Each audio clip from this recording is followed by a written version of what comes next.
Alors nous avons dans la paracha 4 éléments d'esclavage. C'est une paracha très intéressante quand on la regarde globalement.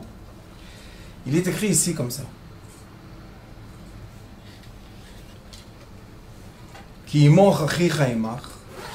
Si ton frère, Chaz Shalom, s'est dévalorisé, il n'a pas d'argent, et il a été vendu, parce qu'avant, dans le temps, qu'est-ce qu'on faisait? Au lieu de faire faillite, on disait à la personne, écoute, toi tu ne sais pas rendre tes dettes, il n'y a pas de problème. Le Beth Adin, il va valoriser ton travail, et toi tu vas rentrer travailler dans une entreprise ou chez quelqu'un. Le Beth Din va prendre du monsieur que tu travailles chez lui gratuitement la valeur de l'argent. Il va la donner à celui que tu as des dettes. Et comme ça, après un moment, 2 ans, 1 an, 3 ans, 4 ans, 6 ans maximum, tu sors et tu es libre. Pas seulement tu es libre, il y a beaucoup de règles. La personne qui ose prendre chez lui un esclave, c'est pas un esclave, c'est un... Avant on disait esclave, aujourd'hui c'est un employé. Si on le prend chez soi et à la fin de 6 ans, il démissionne, comment on le libère? Il faut lui donner du vin, il faut lui donner de la bétail. Pourquoi? Parce qu'il est écrit que si toi, tu as accepté de payer la dette de quelqu'un, Akadosh Baruch Hu va t'enrichir grâce à lui. C'est une chose magnifique. C'est l'inverse de ce qu'on pense que l'esclavage. L'esclavage, c'était quoi avant? On prenait les gens, même aujourd'hui. Hein. On prenait les gens, on les attrapait. Les gens, il y avait des chasseurs d'esclaves. Vous savez c'est quoi? Ils les cherchaient dans les villages, un truc. Ils les attrapaient par force. Ils leur mettaient des monotes. Et il y avait des marchés d'esclaves. Aujourd'hui, par exemple, on dit acheter des éléments qui ont été produits en Chine, pas dans les usines d'esclaves. Mais la vérité, c'est pas des usines d'esclaves. Moi, j'étais en Chine. La vérité, c'est qu'il y a en Chine, le garçon est plus important que la fille. Alors, la femme qui a un bébé fille, elle abandonne. Et l'État en Chine, c'est pas un État socialiste qui s'occupe des gens, qui leur donne de la médecine, tout. Alors, ils les mettent dans des usines. Et dans l'usine, ils travaillent. Pour leur logement, pour leur nourriture, Aux yeux des Américains, ça a l'air d'être quelque chose d'affreux. Mais la vérité, à NASA, tous les petits jeunes qu'ils ont, les petits génies là, qui les mettent dans les laboratoires pour développer le futur, c'est pas de l'esclavage, sauf celui-là, il reçoit la nourriture et le manger en Chine, et l'autre, il reçoit la nourriture et le manger dans un hôtel. Quelle est la différence? Sauf que la Torah nous dit comme ça. Venim karlach. L'otavod avodat aved. Si quelqu'un, chas vechalila, que Dieu nous en préserve, est arrivé à une faillite, tu n'as pas le droit de l'exploiter. Tu dois lui donner la valeur qu'il a s'il ne serait pas en faillite, donner cette valeur aux gens qui doivent l'argent, et toi, le prendre chez toi travailler. Mais lui, il rentre travailler chez toi. Il emmène sa femme avec lui et ses enfants. Donc tu dois nourrir, loger une famille entière. Et c'est pour ça que Akadosh Baruch Hu dit, faites attention. Quand vous prenez une personne comme ça qui a fait faillite, vous n'allez pas la transformer en esclave. C'est quoi l'esclavage? C'est aussi le mot de soumettre une personne à moins qu'un animal. Tu prends une personne, tu l'attaches à une barre et tu la fais tourner autour d'une pierre qui transforme le blé en farine. C'est pas de l'esclavage, ça? Ça, c'est l'esclavage. Pourquoi? Tu changes l'âne en être humain. Vous imaginez un peu combien, toute la journée, il tourne. Et s'il ne tourne pas assez vite, je tâte le fouet. Ça, c'est pas ce qu'Akadosh Baruch Hu dit. Donc, on a le premier esclave. Qu'est-ce qui s'est passé avec lui? Il a perdu de l'argent. Et maintenant, il doit rembourser ce qu'il a perdu, ses dettes. Et on lui dit, tu vas rembourser tes dettes, tu vas aller travailler quelque part. La personne va payer tes dettes, mais à part ça, nourrir, loger. Je pense qu'aujourd'hui, s'il y avait une telle possibilité, je crois que beaucoup de gens seraient partis là-bas. Pourquoi? Parce qu'ils perdent des sommes, ils ne savent même pas comment ils se sont engagés. J'ai eu un couple qui est venu me voir, que tout de suite après le mariage, Le frère, c'est une famille bien du Maroc. Bon. Le frère, il s'est engagé avec son frère. Un frère avec son frère. Maintenant, l'autre, il a fait faillite. Le frère est engagé, il a pris sur lui les dettes. Et la jeune petite, elle s'est mariée, elle a plus son mari. Il est toute la journée au travail, toute la journée. Alors elle en peut plus, elle dit, on m'a volé mon mari par les dettes qui sont pas à lui. C'est pas lui qui a pris les dettes. Je dis, oui, Rabbanit, mais le garant, il doit savoir c'est quoi les lois du garant. Vous savez que d'après la Torah, tu n'as pas le droit de signer, d'être garant de quelque chose si tu n'as pas la somme à payer tout de suite. Seulement quand tu as la somme à payer, tu as le droit de te donner garant. Sinon, qu'est-ce qu'on a? On a un qui perd l'argent, l'autre qui fait faillite, et tout le monde est coulé dans l'eau. C'est pour ça que normalement, on doit vérifier les garants. Si les garants ont l'argent... Vérifier si le travail. Oui. C'est des fiches de paye. Oui, mais les fiches de paye, ça ne suffit pas pour payer la dette. Et beaucoup de fois, les garants se sauvent. Ils disent non, moi je ne paye pas. Pourquoi tu ne payes pas? Tu as payé, t'es signé garant. Ça, c'est parce que les lois, au lieu de pratiquer la loi comme il faut et prendre le temps pour faire des dossiers, on veut vite finir les dossiers. Allez, hop, hop, hop. Aujourd'hui, on donne de l'argent sans garant, sans rien. Je sais. Quelle est votre... quelle est la base pour laquelle vous donnez de l'argent? Personne ne sait. Aucune. Non alors. Pensionnaire, tu ne payes rien. Aucune. Mais il donne. Il donne. Qu'est-ce que tu veux? 200 000 prends, 300 prends. Et comment je vais rembourser? Mais... Alors la première chose on dit tu dois te comporter avec lui comme un être humain normal qui travaille chez toi. Et quand viendra la 50e année ou la 6e année se finit, une des deux qui vient première, il doit sortir. La 50e année? Il y a les Yovel. Le Yovel. Dans le Yovel, tout le monde se libère. Okay. Il dit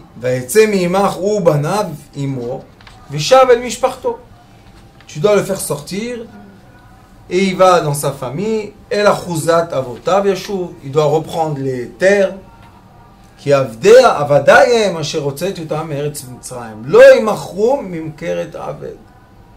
Pourquoi je te donne cette loi d'aider ton frère et non pas de le transformer en esclave? Parce que les êtres sont mes esclaves à moi. Et si toi, tu ne te comportes pas avec eux comme si ce sont mes enfants, donc tu veux, toi, être un maître et faire quoi? Et soumettre les autres. C'est très profond. Quand on étudie la sagesse de l'esclave, c'est très très profond. Pourquoi? Parce que l'être qui aide, en effet, il échange le temps de la personne qui travaille chez lui en dette qu'il prend. Tu n'as pas le droit de le faire travailler des travails forcés. Pourquoi? Parce que tu dois avoir crainte de Dieu. Quelle est la crainte? La crainte est que toi-même, tu es quoi? Tu appartiens à Kadosh Baruch Hu. Et il est écrit Bamida Shadam Oded, Odedimlo. Dans la même façon que tu te comportes avec les autres, on va se comporter avec toi. Qui va se comporter avec toi? Lui, le maître du monde. Donc quand tu vois que toi, tu as de l'argent libre et ton frère n'a pas d'argent libre, pourquoi tu ne le dépannes pas? Pas en Torah Talva, pas comme maintenant tu le fais, qui devient ton esclave. Pourquoi? Parce qu'il te doit de l'argent. Non, juste en comprenant que comme moi maintenant j'ai de l'argent libre et mon frère il est en déficit, la Torah elle dit que c'est toujours comme ça. Les proches ils ont toujours de quoi dépanner ceux qui sont pas. Elle dit pourquoi toi tu as un surplus? Parce que ça appartient à ton frère. Ton frère il a accepté de venir dans ce monde, être dans une difficulté pour que toi tu puisses avoir la chance de donner la tzaka, de donner. Ah, pourquoi tu ne donnes pas? Ça leur revient par l'esprit, tout simplement. Pourquoi? Non, parce que tu as endurci ton cœur. Tu sais très bien que tu peux dépanner. Pourquoi tu ne dépannes pas? Parce que ton cœur est dur. Il est dur, tout simple. Et c'est pour ça qu'il est écrit, tu dois avoir crainte de Dieu. Parce qu'après 120 ans, on te pose la question, dis-moi, Tu as laissé dans ce monde 10 millions d'euros en espèces pour qui? Voilà, ton frère a besoin, hein? Voilà, ta soeur avait besoin. Voilà, ton fils avait besoin. Pourquoi tu ne leur as pas donné? À qui tu as laissé ça? Ça, c'est une mentalité. La mentalité avant de la tribu était que le Rav, le maître de la tribu, met un équilibre dans la tribu. Ça ne veut pas dire que le pauvre devient des riches, mais les pauvres n'ont pas le droit de se vendre. Vous imaginez un peu, une personne est prête, des fois quand on a des dettes, on est prêt à se vendre. C'est devenir des esclaves pour ne pas avoir de dettes. Une personne se soumet tellement à l'argent, elle devient quoi? L'esclave d'une pièce. Alors donne ce que tu peux. Non, je donne pas. Pourquoi tu ne donnes pas? Parce que le cœur est dur. Écoutez bien, même si tu as un esclave qui n'est pas de ta race, qui n'est pas de ta famille,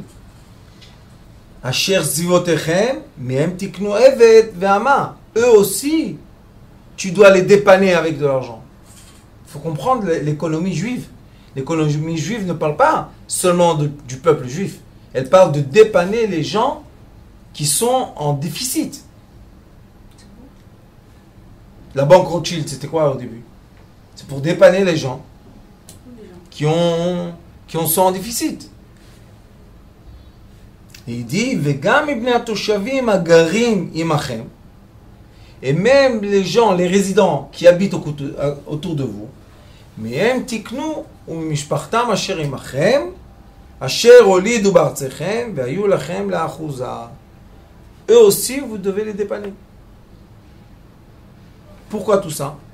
V'itnachaltem otam livnechem achrechem, la reshet achuza l'olam. C'est eux qui vont vous aider à toujours être héritiers du même endroit, parce qu'ils vont garder. Vous savez que quand les Juifs sont revenus sur terre d'Israël il y a 70 ans, les tombes des tzadikim étaient gardées par qui? Par les musulmans et par les druzes.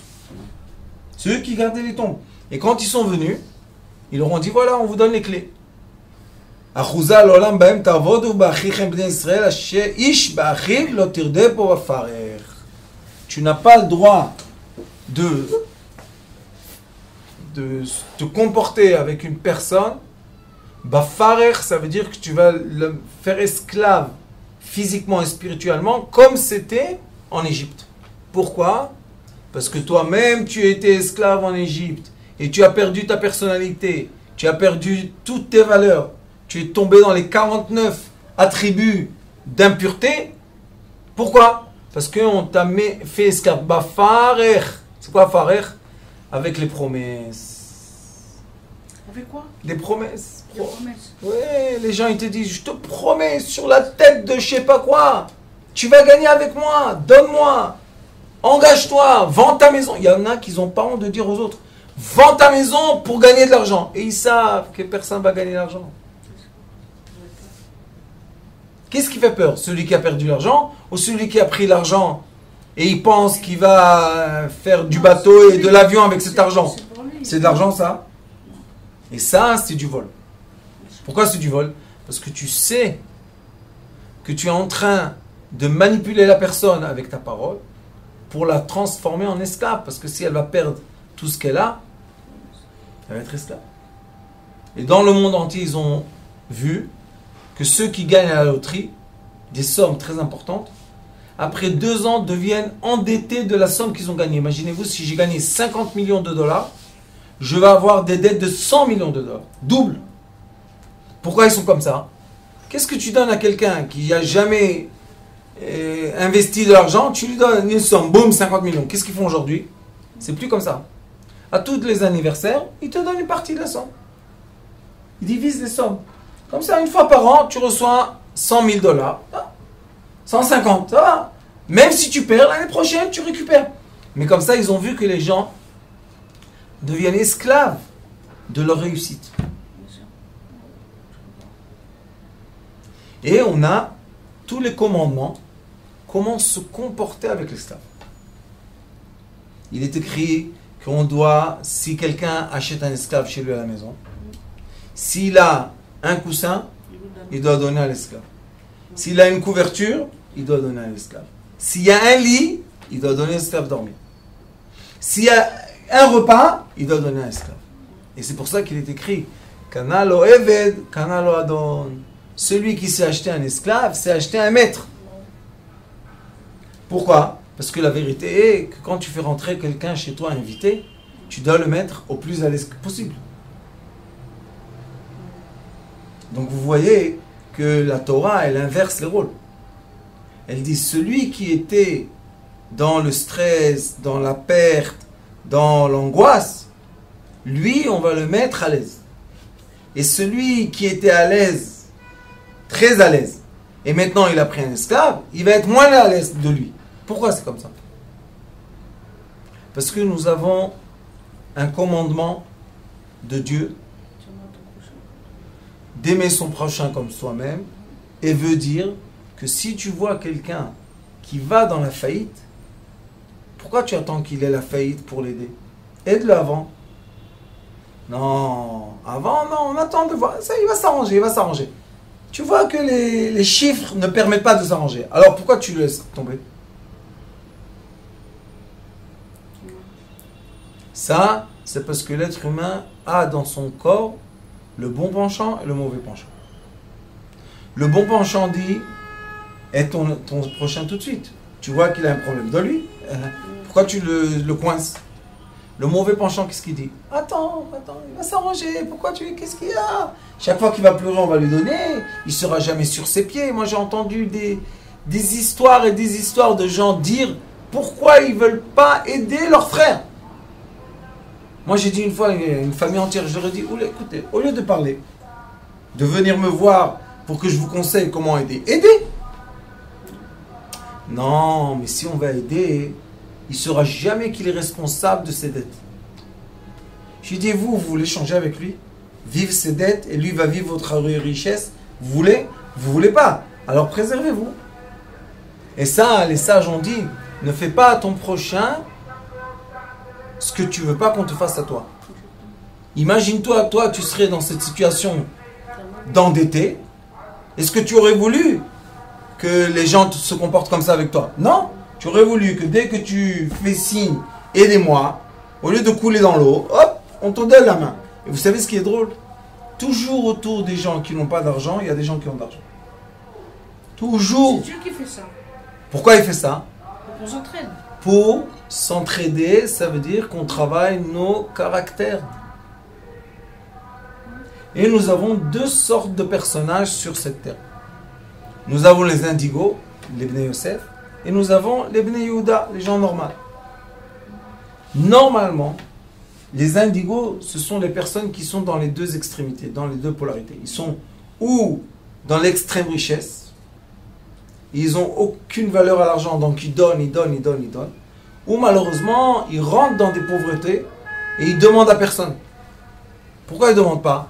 Parce qu'ils ont toujours l'espoir que tout va s'arranger. Mais quand l'épée devient trop profonde, ils claquent.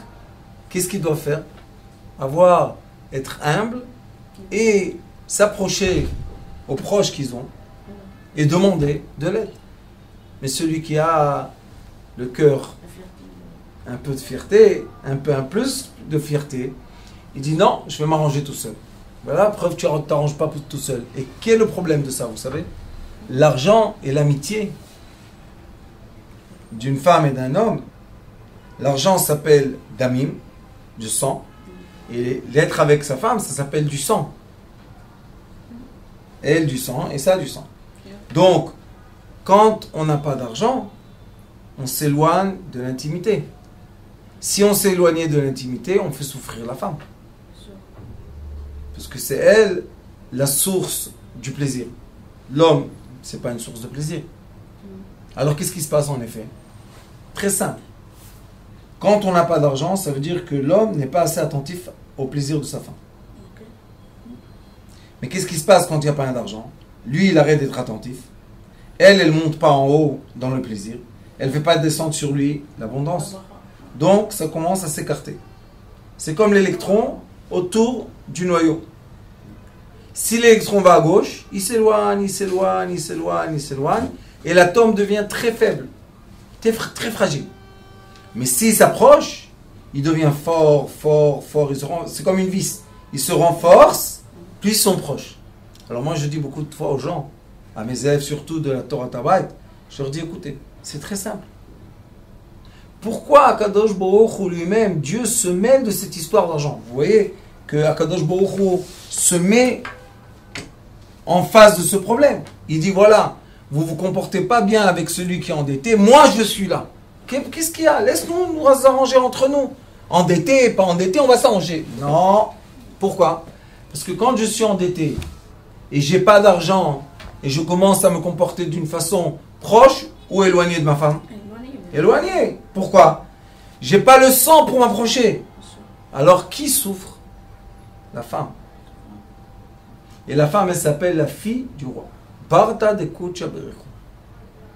Et la fille du roi, la princesse, quand elle n'a pas tout ce qu'elle a besoin, comme on a signé dans la Ketouba, vous savez qu'on a un accord avec elle. Et on lui promet, je vais t'habiller, je vais te contenter, je vais te donner de l'argent, tout. Ah, pourquoi il ne le fait pas? Parce qu'il s'est endetté. Pourquoi il s'est endetté? Parce qu'il n'a pas demandé. Il n'a pas demandé de l'aide. Pourquoi tu n'as pas demandé de l'aide? Parce que tu n'as pas la force, la fierté. Non. Et tu sais que toi, quand tu demandes de l'aide, tu aides les autres à avoir l'ange qui les protège. L'ange de la tzedaka. Ah, pourquoi tu leur manques de l'ange de la tzedaka? Il y a du mal à demander, c'est comme ça. Rien. Pourquoi? Parce qu'on ne comprend pas comment est la création du monde. On ne comprend pas qu'il y a tout le temps des polarités et des points zéro. On ne comprend pas ça. Mais si on aurait compris comment le monde travaille, comment les énergies entières se mettent en place, on n'aurait aucun problème de demander de l'aide. On appelle, on dit excuse-moi, je suis en difficulté, aide-moi. Si la personne elle peut, elle aide. Si elle ne peut pas, on passe à l'autre, à l'autre. Celui qui a la chance d'aider, il doit aider. Moi, je comprends ça. Bien sûr qu'on comprend ça, parce qu'on connaît tous la situation. Qu'on est très proche de quelqu'un qui a assez pour couvrir tous nos problèmes, et on va dormir tout seul. Sauf que, tout le travail est, approche-toi de ma fille. Approche-toi des êtres. Ne sois pas quelqu'un d'orgueilleux. Et même quand tu aides quelqu'un qui est en difficulté, il ne doit pas ressentir que c'est un esclave. Il doit ressentir que c'est un maître dans sa maison. Comment un maître dans sa maison? C'est moi qui l'ai fait rentrer chez moi. Quoi, maintenant il prend ma place? C'est pas qu'il prend ta place. Donne-lui ta place. Pourquoi? Parce que si tu lui donneras pas ta place, Quelqu'un d'autre la prendra. mais pas de la bonne façon. Et vous savez, beaucoup de fois les gens me disent, ah, si on va commencer à donner, tout le monde va s'adresser à nous. Je leur dis, vous avez essayé. Qu'est-ce que vous croyez que c'est la loterie? Tous les jours, on a cette immense mitzvah d'aider son prochain. On n'a pas tous les jours cette mitzvah. Et combien de fois on en a besoin? Combien de fois on est dans des situations qu'on dit, je suis prêt à tout donner, sauve-moi. Tu sauves la personne, qu'est-ce qu'il donne? Vous savez qu'est-ce qu'il vous donne? Il vous donne des excuses. Non, j'ai promis à tel, j'ai promis à l'autre. Non, j'ai dit avant, j'ai dit après. Alors pourquoi tu viens demander de l'aide? C'est une grande question ça. Pourquoi? Parce qu'on a le côté gauche qui s'endurcit tout d'un coup. Mais tu vois que la personne que tu as demandé de l'aide t'a aidé. Et tu sais qu'elle n'est pas riche. Elle fait ça, elle a besoin de la tzaka. Alors pourquoi tu ne donnes pas de tzaka? Tout de suite, donne-lui. Non, je sais, mais j'ai l'autre qui m'a dit, peut-être c'est pas ta bénédiction, c'est sa bénédiction, peut-être c'est pas ça. À la fin, conclusion. Tu as reçu ton aide, mais tu as fait un trou noir. Maintenant, qu'est-ce qui va se passer? Malheureusement, hein. La roue est tourne. La roue, elle tourne. Et les sages disent, quand on étudie les commandements de la tzedaka, parce qu'il y a aussi des commandements, on n'a pas le droit de se ruiner pour aider l'autre. Vous savez qu'est-ce qu'ils disent? Ten, she'ata ovanecha ovne vanecha, Izdakeku la tzedaka. Sache que le monde est une roue qui tourne. Aujourd'hui, tu es en haut, mais la roue tourne. Ça veut dire que tu vas être en bas. Aujourd'hui, tu es en bas, t'inquiète, la roue elle tourne, tu vas être en haut. Sauf, qu'est-ce qu'on peut faire? On peut jeter des roues de sauvetage à qui? À nos enfants, à nos petits-enfants. Comment on le fait? On jette la tzedaka. Et elle va tomber sur qui? Sur nos enfants, petits-enfants, arrière-petits-enfants. Ceux qui vont en avoir besoin, on leur a jeté les roues de sauvetage. Mais si on ne jette pas les roues de sauvetage, qu'est-ce qui va se passer avec eux? Il y avait Rabbi Meir Balanes, un tzaddik. Et lui, Rabbi Meir Balanes, il était copain avec Rabbi Shimon Bar Yochai. C'était 5 élèves de Rabbi Akiva. Et lui, Rabbi Meir Balanes, avant de partir de son monde, il a pris tout ce qu'il avait. Il a tout donné, tzedaka. Les sages sont venus, leur ont dit, Rabbi Meir, qu'est-ce que tu fais? Tu dois faire un testament, héritier tes enfants. Il leur a dit, écoutez, si mes enfants, ce sont des tzaddik, des gens pieux, il est écrit, l'oreille tzaddik neza vezarom vakishlachem. Comme moi, je suis sorti de la maison de mes parents sans rien, et à la fin de ma vie, j'avais, eux aussi, ils vont avoir. Et si mes enfants, ce sont des êtres qui ne méritent pas, alors au moins, je leur envoie les... c'est pas de sauvetage, les roues de sauvetage. La bouée de sauvetage. C'est quoi la bouée de sauvetage? Moi, le père, j'ai donné la tzedaka. Mon enfant va être sauvé. Sauve-toi ton enfant directement. Je sais pas. J'ai pas vu encore qu'il a besoin de... Mais un jour, lui, ou son fils, ou l'arrière-petit, va recevoir la tzedaka. De qui il reçoit? Il reçoit de celui qui a reçu. Et c'est pour ça qu'on appelle le monde Galgalim. Le monde, c'est des roues, des roues, des roues, des roues qui ne s'arrêtent pas. Aujourd'hui, tu es en haut, demain, tu es en bas. Ni pas toi, tes enfants, pas tes enfants et les petits-enfants. On connaît des Rothschild, qui sont les pauvres, à la rue. Et il y a les Rothschild, la banque Rothschild. Hyper millionnaire, trillionnaire. Alors, pourquoi vous n'allez pas chercher les descendants Rothschild et aller le tenir? Non, c'est un fainéant. C'est un vaurien, c'est un truc. Pourquoi tu le fais comme ça? Et tous ces commandements que nous enseigne la Torah, comment on doit se comporter vis-à-vis d'un esclave. Écoutez bien ce que je vous dis parce que c'est très important de comprendre. À la fin de cette paracha, il est écrit qu'il lit Bnei Israël Abadim. Vous êtes mes esclaves. Veut dire Avadayem asher hotzeti otam me'eretz Mitzrayim ani Hashem Elokechem. Vous êtes mes esclaves. Comment je vous ai fait sortir de l'Égypte? Vous étiez dans la ruine, vous n'avez pas de quoi manger, ou je vous ai fait sortir de l'Égypte avec beaucoup d'abondance, avec beaucoup de richesse. Qu'est-ce que ça veut dire ça? Alors là on voit que Akadosh Baruch Hu, que Dieu, à la fin de la paracha, il change le rôle. Hop! Et il dit, écoutez bien comme c'est profond, il dit, comme moi, j'exige de vous le comportement de maître esclave, qui est un comportement qui est quoi? On en a dit, que l'esclave devient le maître, et le maître, c'est lui qui va aider l'esclave.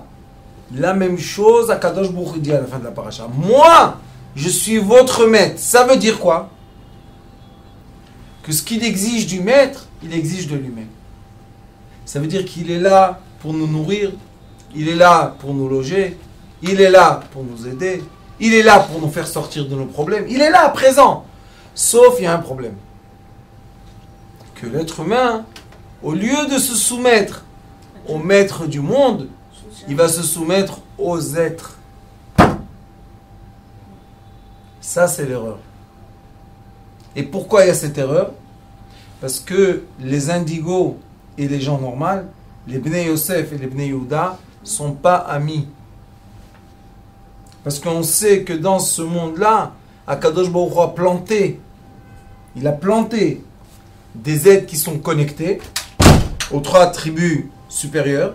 Et il y a dans ce monde des êtres qui sont les 7 tribu inférieure. Donc qu'est-ce qu'on doit faire? On doit connecter les 10 attributs pour avoir l'abondance totale, pour que la roue tourne.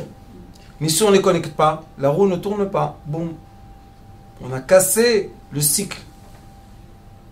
Donc les Bnei Yosef doivent toujours donner aux Bnei Yehuda. Allah, il les arroser, comme le jardinier qui arrose la terre.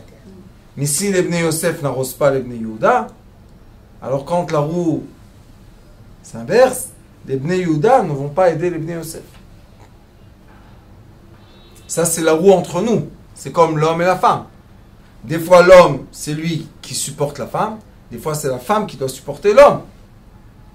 Mais quand est-ce qu'elle va vouloir le supporter? Seulement quand lui, il a supporté. Il a nourri, il a logé, il a donné tout ce qu'elle a besoin. Un jour, malheureusement, le pauvre, il est dans un problème. Pourquoi que elle n'aille pas le supporter à lui? C'est la vie, c'est l'échange. C'est pas seulement l'échange. Le Ari Kadosh dit que c'est une roue. Il faut regarder le monde comme une roue. Ça tourne, ça monte, ça descend. Chaque fois, quelqu'un d'autre cède, s'entraide. Moi, j'avais une période, Baruch Hashem, que j'ai aidé quelqu'un, Baruch Hashem, comme il faut. Et je lui ai donné beaucoup de kavod, parce que personne ne savait sa situation.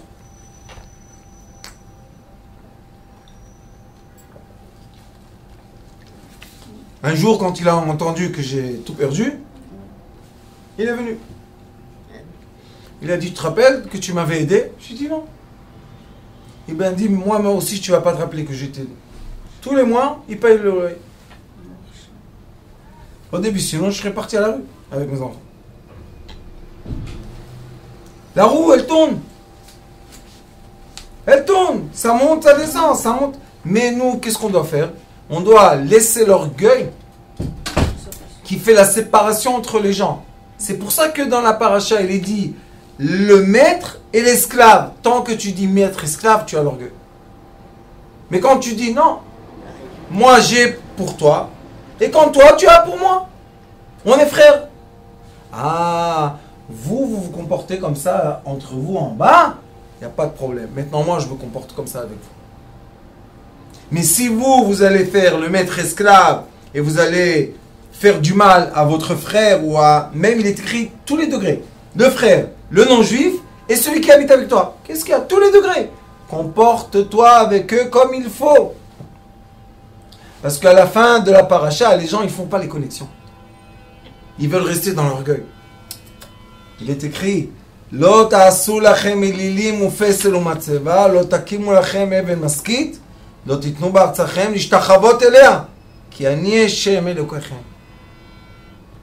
Pourquoi vous n'allez pas vers l'idolâtrie? Qui est quoi l'idolâtrie? L'idolâtrie, c'est se posterner devant un être.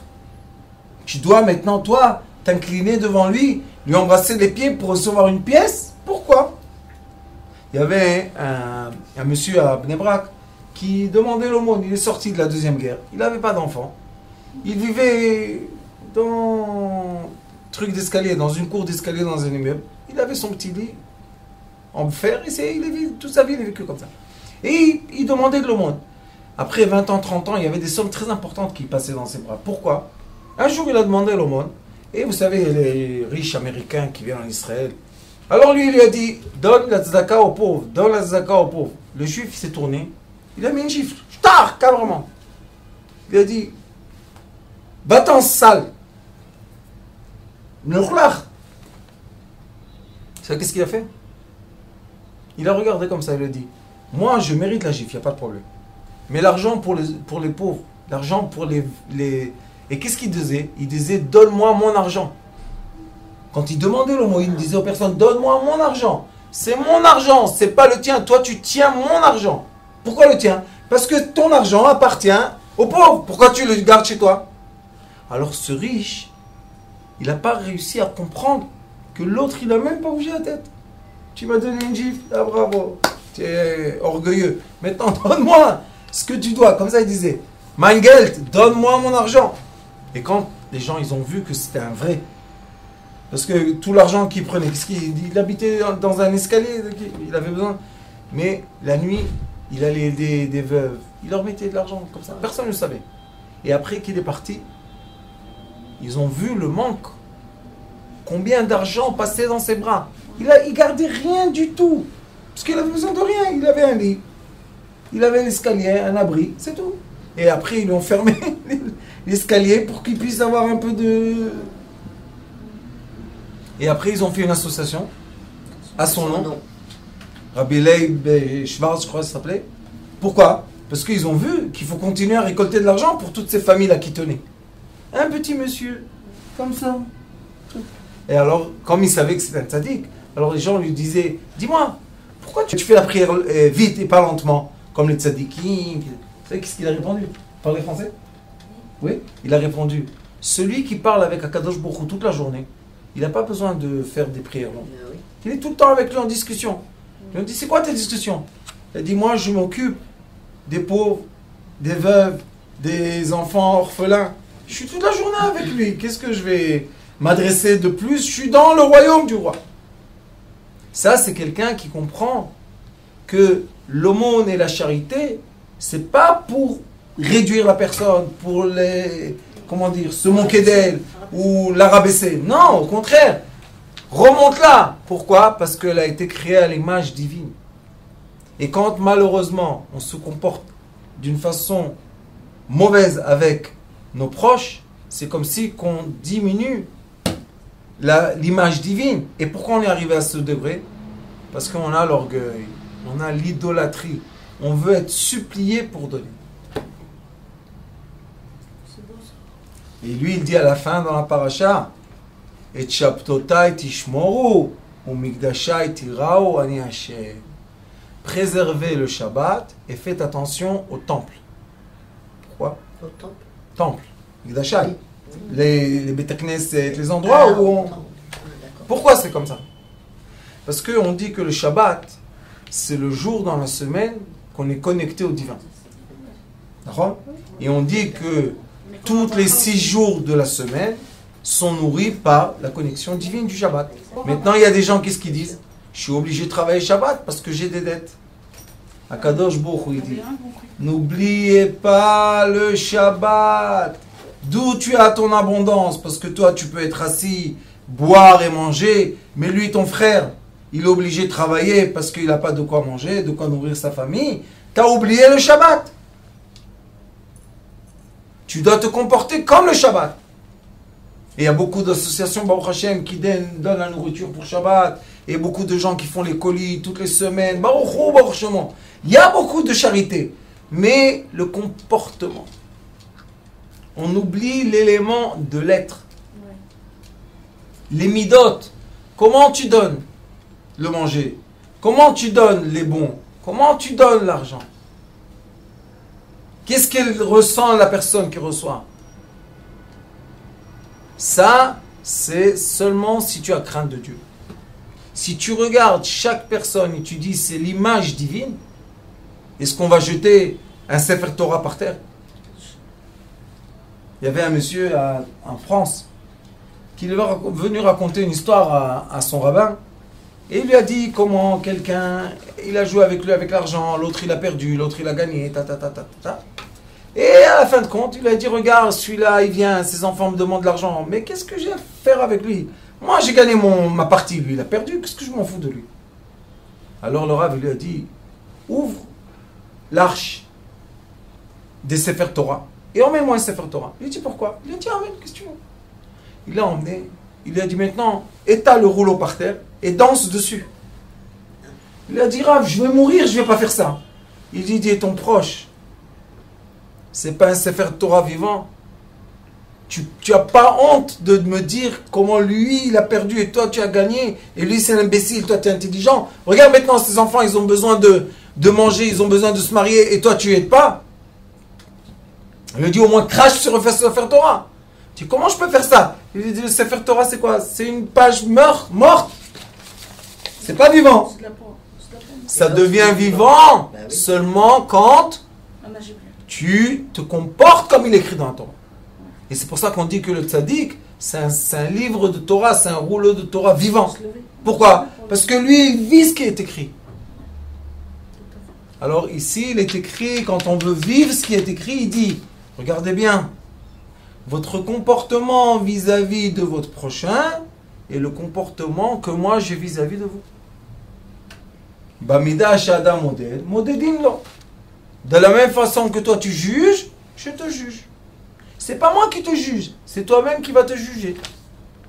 Et en haut, quand on arrive après 120 ans, il y a beaucoup de gens qui sont très très intéressés, curieux de savoir qu'est-ce qui se passe. C'est très très simple.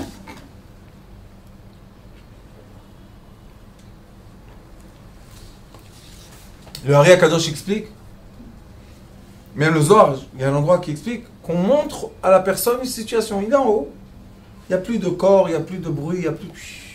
Il est calme. Maintenant, on lui montre en bas une situation. On lui dit, regarde celui-là. Regarde qu'est-ce qu'il fait. Maintenant, on regarde. Comment tu juges la situation? Si tu dis, ah, il mérite, on enlève le masque. Et qu'est-ce qu'on voit? Toi-même. Mais si tu t'es habitué dans ce monde du comportement divin, on va te montrer quelqu'un, qu'est-ce que tu vas dire? Le pauvre, il n'a pas fait exprès, regarde ses problèmes, regarde, laissez-le tranquille, mais il n'a rien fait. On te dit, attends, hop, on enlève le masque, tu te juges toi-même. Ça, c'est le secret de la réincarnation. Tous les jours, on peut passer 10 fois par jour une réincarnation. C'est quoi la réincarnation, dit le Hari Kadosh? Quand on se rencontre avec un problème. La rencontre de la personne avec un problème, maintenant, qu'est-ce qui sort de toi? Comment tu juges ton problème? Si tu as mal jugé, tu t'es mal jugé. Si tu as positivé, tu as positivé. Et c'est pour ça qu'il est écrit dans la prière, Ben bagilgul azeh, ben bilgilgul acher. Je veux corriger mes actions dans cette réincarnation et d'autres réincarnations. Comment on dit à une personne qui vit une vie, plusieurs réincarnations? Mais bien sûr, le Hari Kadosh dit, c'est quoi la réincarnation? C'est comment je me comporte vis-à-vis d'une situation. Et la Torah, elle nous donne toutes les situations qu'on va confronter et elle nous dit, regarde, comporte-toi comme ça avec l'esclave. Parce qu'il a besoin. Donne-lui. Non, j'ai besoin, je vais perdre. Vous savez, il n'y a pas longtemps, une dame, elle était avec quelqu'un, et pas mariage. Et mon Rav, c'est Chona Vracha, il m'a béni de faire beaucoup de couples. Le peuple d'Israël a besoin, le monde a besoin. Et chaque fois, j'achetais un diamant, je dis à ma femme, voilà, prends le diamant. Elle me dit, qu'est-ce que j'ai besoin de ces diamants-là? J'ai dit, le Rav, il a dit que le diamant, ça fait la femme jolie vis-à-vis de l'homme. Alors, top. Les habitués, moi. Écoutez, elle est venue. Il y avait quelqu'un qui vient à chaque fois, il me montre des diamants, des pierres. Et il était en train de me montrer une pierre. Je lui ai dit, j'ai pas d'argent maintenant, viens la semaine prochaine. Il est sorti, elle est rentrée. J'ai dit, écoute, je te donne le diamant, tu te maries. Elle m'a dit, quoi, tu me donnes le diamant? J'ai dit, oui. Je l'ai rappelé, viens vite, qu'est-ce qu'il y a? Sors la pierre. Il a sorti la pierre, j'ai vu ses yeux comme ça. J'ai dit, tiens, c'est à toi cadeau. J'ai payé tout l'argent que j'avais. Une vraie histoire, qu'elle s'est mariée dimanche. Je donne des diamants. Mon Rav, il m'a dit, c'est que quand une femme, elle a un diamant, et j'ai plein d'histoires comme ça. Mais la deuxième aussi. Il y en a plein. Vous avez fait les fiançailles dans le trou. Il y a plein. Même une maintenant que c'était impossible. Ouais. Sur impossible. Quand je vous dis impossible. Ouais. Mais pour Dieu, il n'y a rien de possible. Je lui ai donné 7 pierres. Elle a fait une fleur. Pas ce que tu connais, Ardena, une autre. Ouais. Elle a fait une fleur. Je lui ai dit, maintenant ça bouge pas de ton doigt. Elle m'a dit, pourquoi? Je lui ai dit, tu vas voir. Tac. C'est arrivé. Pour vous dire que quand on veut pour ses enfants, on veut pas les marier, nos enfants? Bien sûr que oui. Non, alors si une fille qui n'est pas encore ta fille vient, c'est pas la fille de quelqu'un?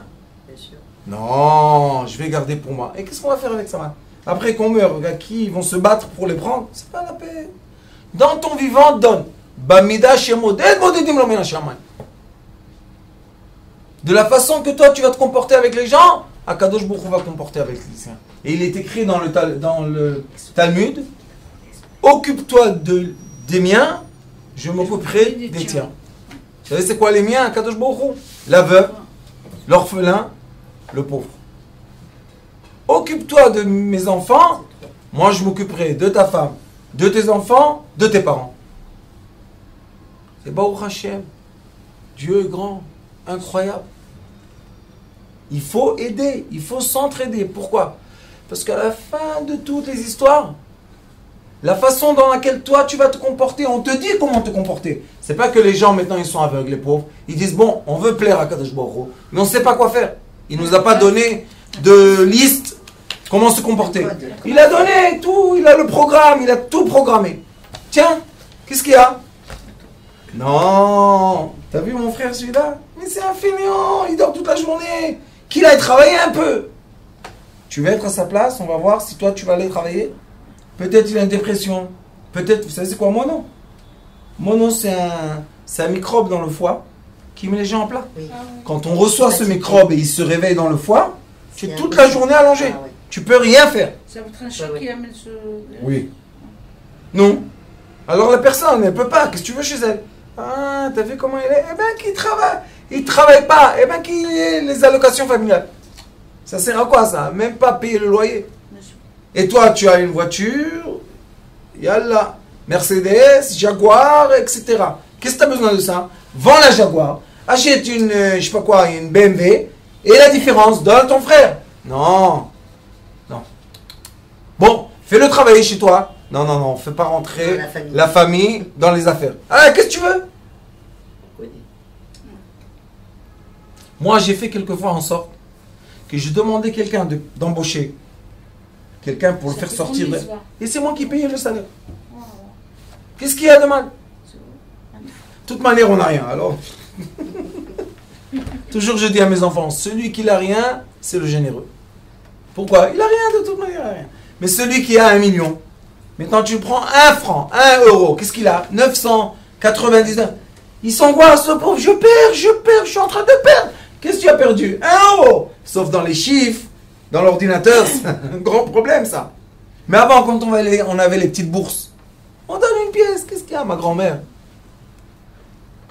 Mamie Elise, c'était la femme de mon grand-père Abrish, les Kohanim. Elle avait un porte-monnaie magique. Je rigole pas du tout. Elle enlevait les pièces. Et je disais, mamie, qui te remplit le porte-monnaie? Elle me dit, tais-toi, pourquoi tu parles? J'ai dit, mais c'est pas possible de faire sortir les pièces sans arrêt. Bouche cousue, c'était les paroles de ma grand-mère. Bouche cousue, tu te tais. Alors un jour, je lui ai dit, mamie, explique-moi. Elle avait une casserole de riz comme ça. Elle faisait dedans le riz jaune. On venait, nous, la famille, l'autre, et les enfants, ils aimaient le riz jaune. Viens mon fils, tu veux une assiette? Prends. Tu veux. Bon, combien d'assiettes? Tant que tu en veux. Vous savez pourquoi? Parce qu'elle s'est mariée avec une bourse. Vous savez, à un moment, on donnait la bourse. Elle a donné la bourse. Son frère a donné la bourse à son mari. Elle a accepté de renoncer à la bourse pour que son mari, mon grand-père, marie sa sœur. Et elle a donné la bourse au frère, William il s'appelait. Le William, avec la bourse, il a marié sa sœur. Je crois que cette bourse, elle a circulé dans toute la Tunisie. Et j'ai dit, mamie, tu voulais pas les pièces en argent, en or? Elle m'a dit, mon fils, regarde, si elle s'est mariée, c'est pas mieux pour moi. Qu'est-ce que j'ai besoin? Qu'est-ce que je vais faire avec? C'était avant, comme ça. Les gens, ils étaient simples. C'est l'économie lumière. L'économie, ce qu'on étudie là, c'est l'économie lumière. Quoi?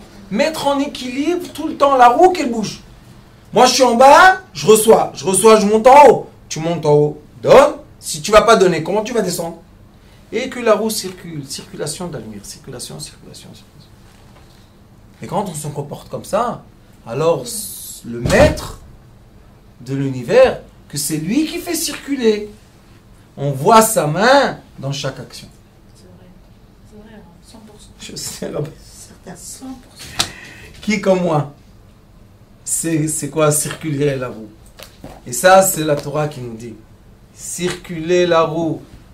Ne laissez voir aucune personne en bas. Parce qu'un jour, quand vous allez être en bas, qui va vous monter en haut?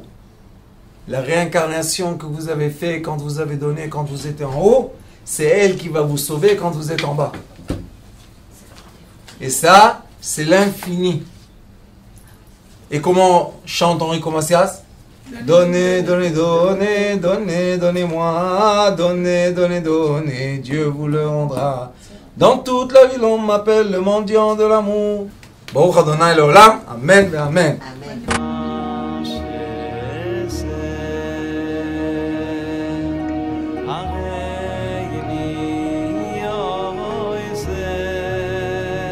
הוא היה אומר לי, בבית שלי יש מלאכים, לא רוצה לצאת מהבית.